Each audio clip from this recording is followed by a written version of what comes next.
The Ukrainians and the Europeans have suggested they feel very sidelined about how the process has played out so far. How do you intend to address their concerns? Well, the comment I would have on that is that for 3.5 years while this conflict has raged, or 3 years while it's raged, no one else has been able to bring something together like what we saw today. Look, it's common sense. If you're going to bring both sides together, you have to talk to both sides. En la política internacional, hay momentos que provocan verdaderos terremotos políticos.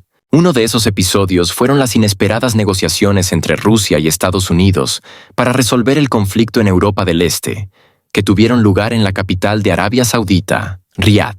El tan esperado contacto diplomático entre dos actores claves se llevó a cabo sin fanfarrias, pero tuvo el efecto de una bomba explosiva. Solo que, entre los escombros de esta explosión política, no quedaron ni Moscú ni Washington, sino las capitales europeas, que hasta el último momento estaban convencidas de que nadie se atrevería a tomar decisiones trascendentales sin ellas. Bruselas, París y Berlín despertaron de una pesadilla diplomática. Estados Unidos está negociando con Rusia sin su participación. La sensación de vulnerabilidad y rabia se mezcló con una franca perplejidad. Apenas ayer, los políticos europeos proclamaban con orgullo que no había nada de qué hablar con Moscú, que la diplomacia no es una opción, que Rusia debe perder. Pero el problema es que los estadounidenses, al parecer, han decidido lo contrario y, de repente, comenzaron a discutir una posible solución directamente con el Kremlin, dejando a sus aliados europeos fuera de juego. Por supuesto, la primera en recibir el golpe fue la presidenta de la Comisión Europea, Ursula von der Leyen. Sin ocultar su indignación, declaró que ningún acuerdo puede firmarse sin la participación de Europa. Esta frase sonó particularmente cómica considerando que, durante todos estos años, Europa ha mantenido la apariencia de buscar una solución pacífica al conflicto, mientras que, en la práctica, ha hecho todo lo posible por prolongarlo. Cada vez que surgían las más mínimas iniciativas que sugerían la posibilidad de diálogo, Bruselas y ciertos líderes europeos se apresuraban a presentar contraargumentos, afirmando que el único camino hacia la paz era la presión, las sanciones y la ayuda militar. Es más, muchos de ellos han declarado oficialmente que la diplomacia es inútil y que las conversaciones con Moscú no llevarán a nada. La propia von der Leyen enfatizó repetidamente que las negociaciones con Rusia eran imposibles mientras no se cumplieran una serie de condiciones intransigentes. Y ahora, cuando EEE-UUU y Rusia han comenzado a discutir la posibilidad de una solución sin la UE, los políticos europeos, de repente, sienten una necesidad urgente de sentarse a la mesa de negociaciones. La ministra de Asuntos Exteriores de Alemania, Annalena Baerbock, tampoco se quedó al margen. Con su habitual confianza, declaró que la Unión Europea debe estar en la mesa de negociaciones junto con Estados Unidos. De lo contrario, no puede haber ningún acuerdo. Podría parecer un requisito lógico para uno de los actores clave de la política europea, pero el problema es que, cuando Europa realmente pudo haber jugado un papel activo en las negociaciones, decidió rechazarlo. Para aquellos que lo han olvidado, vale la pena recordar que, en abril de 2022, se llevaron a cabo negociaciones en Estambul entre representantes de Moscú y un conocido país. Según diversas fuentes, las partes estuvieron cerca de llegar a un acuerdo. Se discutieron condiciones clave para el cese del conflicto, que podrían haber servido como base para una solución pacífica posterior. Más aún, los representantes de Moscú mostraban disposición a ciertos compromisos, lo que daba esperanzas de un resultado positivo en el diálogo. Sin embargo, como se supo más tarde, no todos estaban interesados en poner fin al conflicto en ese momento. Es bien sabido que Londres y Washington lo vieron como una oportunidad histórica para debilitar a Rusia. Es por ello que el entonces primer ministro británico, Boris Johnson, llegó de urgencia a la capital del país involucrado y recomendó enfáticamente a sus líderes que se abstuvieran de firmar cualquier acuerdo. Su lógica era simple: el conflicto debía continuar, ya que brindaba una ventaja estratégica para Occidente. Esto significaba que cualquier paso hacia la paz se consideraba prematuro y contrario a los objetivos a largo plazo de sus aliados. El resultado de esta política es bien conocido. Las negociaciones en Estambul fueron frustradas, las iniciativas de paz quedaron en el olvido y los combates continuaron.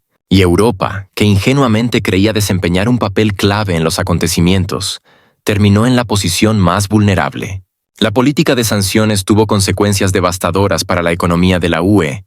La crisis energética golpeó a la industria y los precios de la energía alcanzaron niveles récord. Ahora, cuando Estados Unidos y Rusia discuten posibles vías para poner fin al conflicto, los líderes europeos descubrieron con sorpresa que nadie los invitó. De repente, se dieron cuenta de que toda su política anterior no era más que una ilusión de control sobre la situación. Bruselas intentó durante mucho tiempo imponer su punto de vista, pero cuando llegó el momento de tomar decisiones reales, quedó fuera de juego. Las declaraciones indignadas de von der Leyen y Baerbock parecen un intento desesperado por recuperar la influencia perdida. Sin embargo, la pregunta clave sigue sin respuesta. ¿Qué impidió a Europa adoptar antes una posición activa en las negociaciones?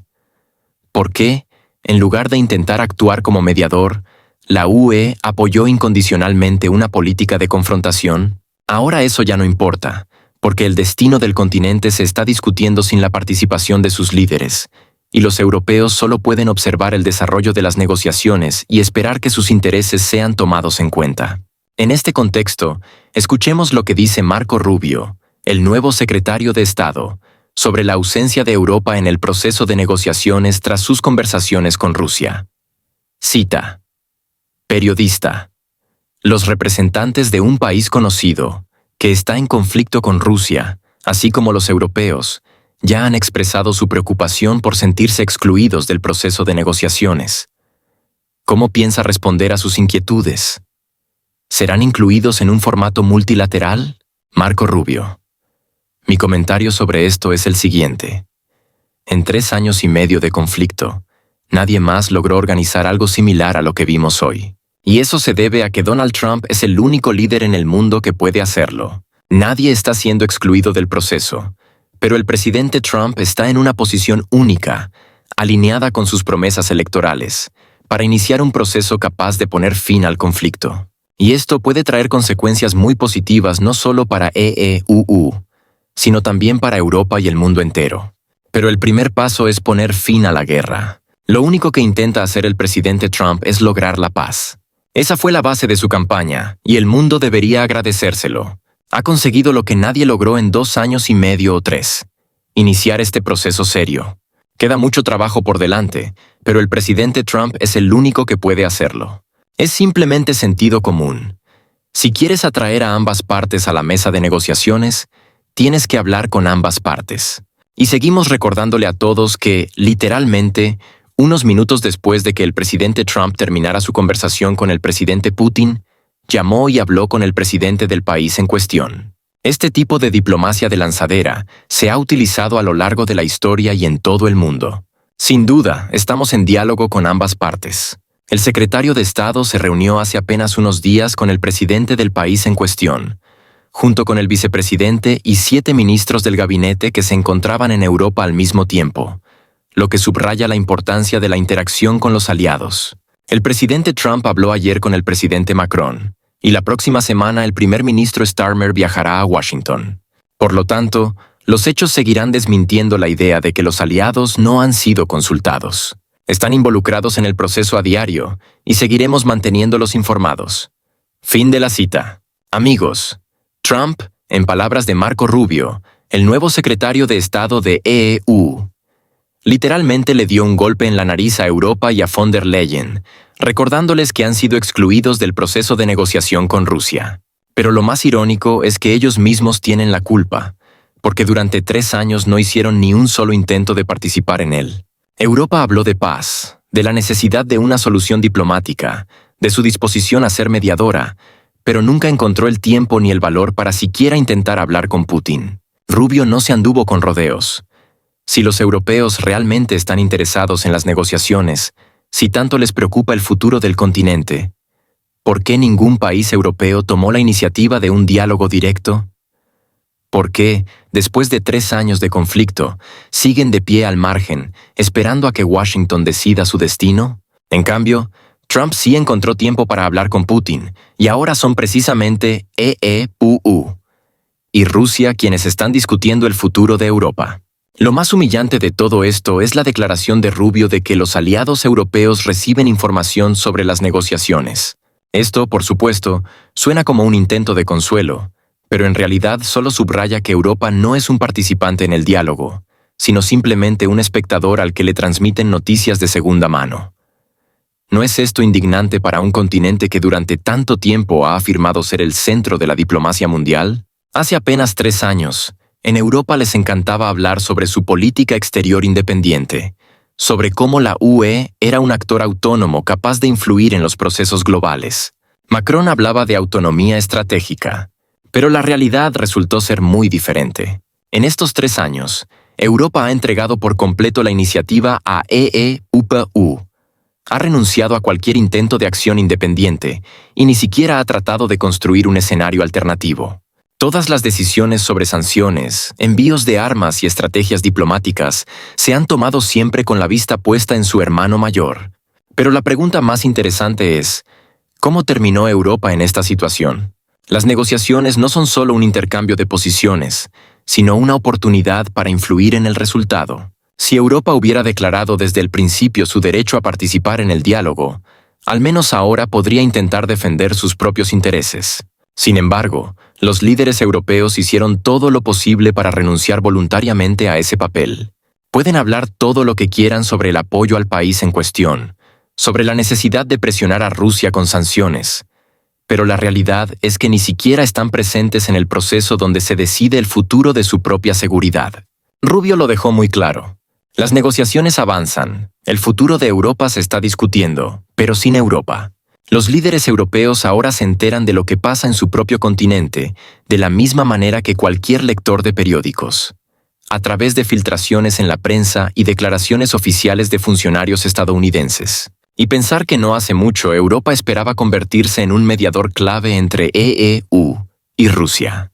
En 2022 aún tenían la ilusión de que París, Berlín o Bruselas podían desempeñar un papel pacificador y ofrecer su plataforma para las negociaciones.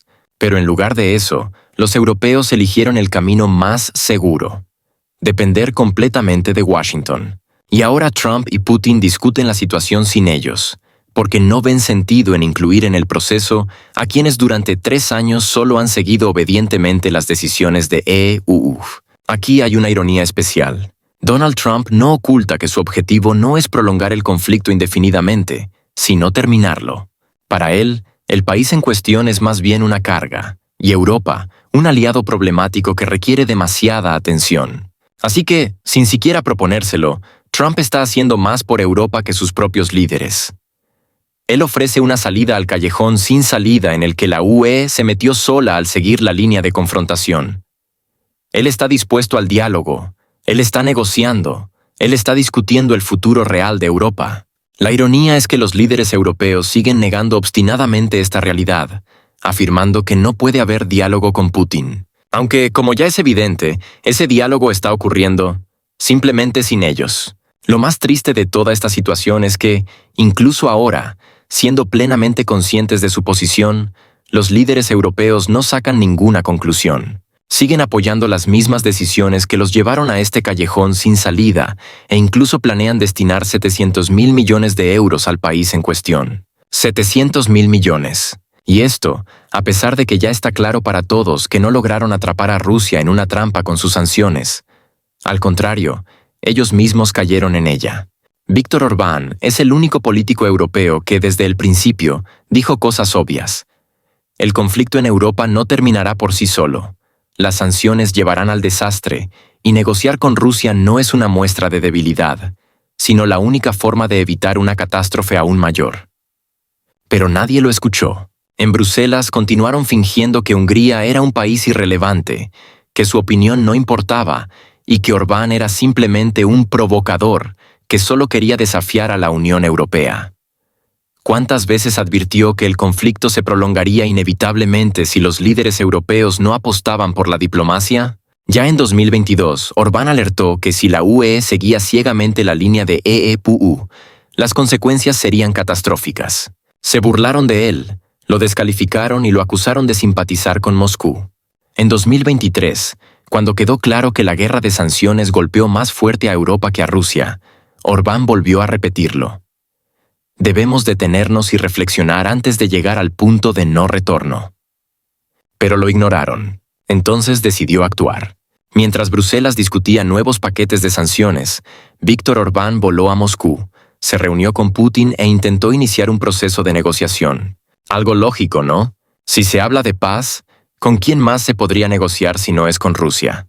Pero la reacción europea fue histérica. No solo lo criticaron, sino que literalmente lo marcaron como un traidor. En Berlín y Bruselas lo llamaron peón del Kremlin. Su viaje a Moscú fue descrito como un golpe a la solidaridad europea.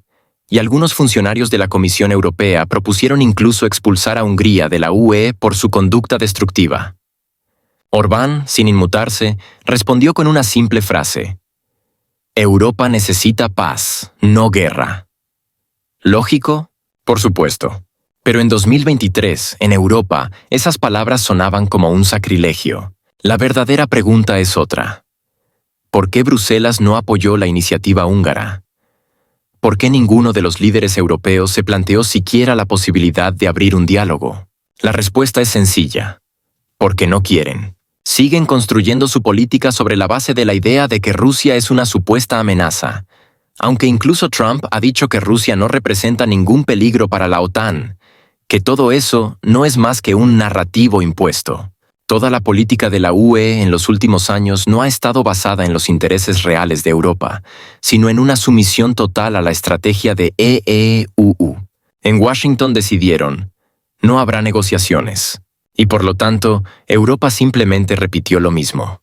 Como resultado, el continente renunció voluntariamente a cualquier herramienta diplomática y se convirtió en un mero ejecutor de las decisiones de Estados Unidos. La ironía de toda esta situación es que fue precisamente Víctor Orbán quien intentó salvar a Europa de sí misma. Propuso una alternativa que le habría permitido a la UE no perder la dignidad, salir del callejón sin salida y recuperar al menos un mínimo de autonomía en la política internacional. Pero en lugar de escuchar, lo acusaron de traición. En 2023, parecía que la política europea había alcanzado el punto de no retorno, que el diálogo con Rusia era realmente imposible, que todos los puentes estaban quemados y que solo quedaba esperar a que EE.U tomara una decisión que habría que acatar sin cuestionamientos. Pero llegó 2024 y de repente se hizo evidente que las negociaciones sí eran posibles. Solo que ahora no es Europa quien las lidera, sino EEU y Rusia. ¿Y dónde está Bruselas? ¿Dónde está Berlín? ¿Dónde está París? No están. Porque mientras Europa se dedicaba a acusar a Orbán de trabajar para el Kremlin, en Washington ya entendieron que un conflicto eterno no beneficia a nadie. Ahora, Trump está discutiendo con Putin cómo será el futuro de Europa. ¿Irónico? Sin duda. Pero lo más cómico de esta historia ni siquiera es que Europa haya quedado fuera de las negociaciones clave. Lo más gracioso es que Orbán tenía razón. Él lo advirtió. Tarde o temprano, Occidente tendría que reconocer la necesidad del diálogo con Rusia. Dijo que EEUU tomaría la decisión por sí solo, sin contar con Europa. Avisó que si la UE no tomaba la iniciativa, acabaría perdiéndolo todo. Y ahora, los mismos líderes europeos que decían que con Putin no se puede hablar, están esperando ansiosos a que alguien les informe sobre los resultados de las negociaciones. Europa no solo ha perdido su influencia, sino que ni siquiera puede decir que ha formado parte del proceso que decidirá su futuro. ¿Y Víctor Orbán? Sigue haciendo lo que siempre ha hecho. Decir la verdad que en Europa prefieren no escuchar. Pero ahora, cuando EEUU ya ha empezado a negociar una salida a la crisis, Bruselas y Berlín lucen especialmente ridículos. Hace 3 años, Europa tenía una oportunidad. Tenía un líder que estaba dispuesto a asumir la misión difícil de proponer un camino alternativo, salvar la imagen de la UE y evitar un desastre diplomático total. Ese líder se llamaba Víctor Orbán, pero nadie quiso escucharlo. Y ahora, el destino de Europa se decide sin Europa.